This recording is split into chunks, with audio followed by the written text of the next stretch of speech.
En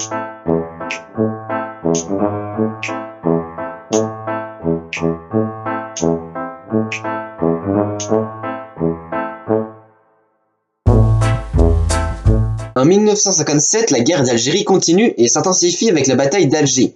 La France cherche à démanteler les réseaux FLN de la ville, responsables de nombreux attentats. Le général Jacques Massu a les pleins pouvoirs pour régler ça, et c'est une victoire française. L'ordre est rétabli à Alger, mais provoque une crise morale. Les méthodes utilisées ne sont pas acceptées par tous.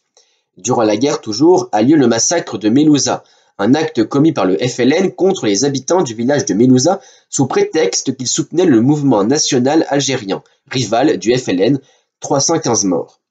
Toujours durant la guerre, à la suite de l'indépendance du Maroc et de la Tunisie, le FLN en profite pour amener des armes de ces deux pays.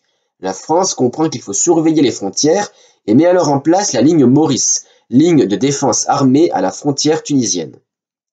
En 1957, deux nouveaux pays sont indépendants, le Ghana et la Malaisie, tous deux vis-à-vis du Royaume-Uni. En 1957, par le traité de Rome, est établie la CEE, la Communauté économique européenne, pour financer les programmes sociaux et économiques des pays membres.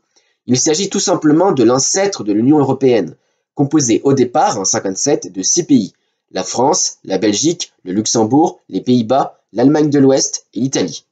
De nombreux autres pays rejoindront par la suite l'organisation, qui deviendra en 1993 l'Union européenne. Enfin, en 1957, la course à l'espace est véritablement lancée entre les deux puissances américaines et soviétiques. Et oui, car l'URSS vient d'envoyer le premier satellite en orbite, Sputnik 1.